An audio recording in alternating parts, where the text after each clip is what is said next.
Welcome to Le Grand Voyage with Chateau Malartic La Gravière.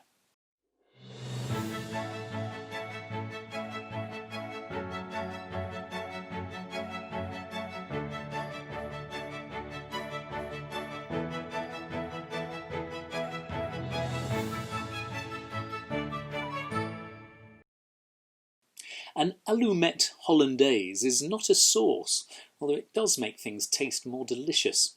It's a Dutch candle, which is not a firework.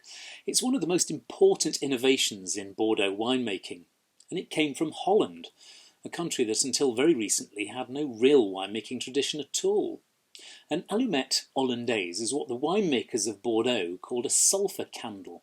The technology and technique was known to the Romans, but it was reintroduced by the Dutch. Burning a sulphur candle inside a barrel before you filled it with wine would sterilise it.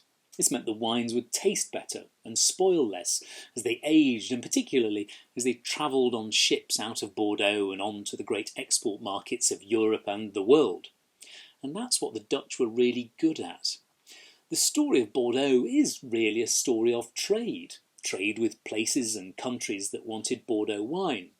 And so Bordeaux's story is always closely entwined with the great trading countries of Europe. And Holland was one of the greatest. They were associates of the Hanseatic League, which dominated trade with the wealthy cities of Scandinavia and the Baltic. Dutch trade with Bordeaux enjoyed a boost after the end of the 100 Years' War. It was in the 15th century when the English lost control of the region. By the middle of the 17th century, they were the biggest shippers of Bordeaux wine in the world, greater than the much bigger market of England, even if that's where much of the wine ended up. It didn't just end up there, though, and it didn't just end up in European markets either.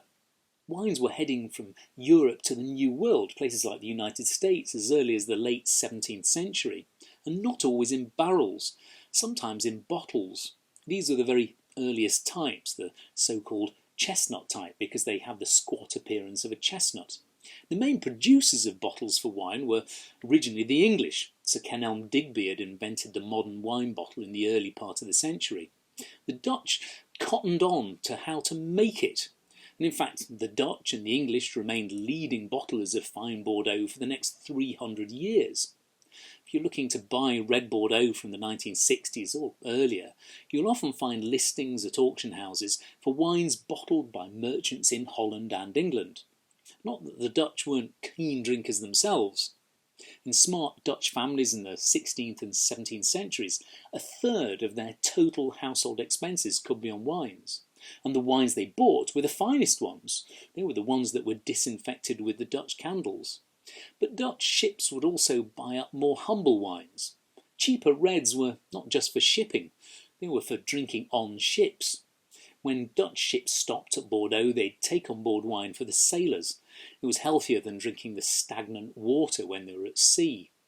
And I suspect it made sea life for Dutch sailors marginally more tolerable. They would also buy up Bordeaux's white wines.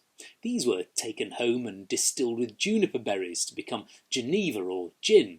The word brandy comes from brandewijn, from the Dutch, brandewijn, from brand, burn or distill, and wine, wine. And that's before we remember Holland's most lasting legacy in Bordeaux, the fact that its drainage engineers created large parts of the land that are grown on in the Medoc. In 1629, the Bordelais employed Jan Adriaanszoon Leegwater to advise on how to drain the marshy polders around the villages of Saint-Julien and Margaux. Amongst his other successes, he is also credited with inventing the diving bell and the rotating cap windmill, the platform so its sails are always facing into the wind. There are chateaux in Bordeaux owned by Dutch families, but really the Dutch story in Bordeaux is one of innovation, technology, trading and change. They've changed the very landscape and the quality and introduced Bordeaux to new markets. In every bottle of Bordeaux is a little bit of Holland. Anyway, join me again tomorrow when we'll have another story from Bordeaux and Le Grand Voyage with Chateau Malartic La Gravière. See you then.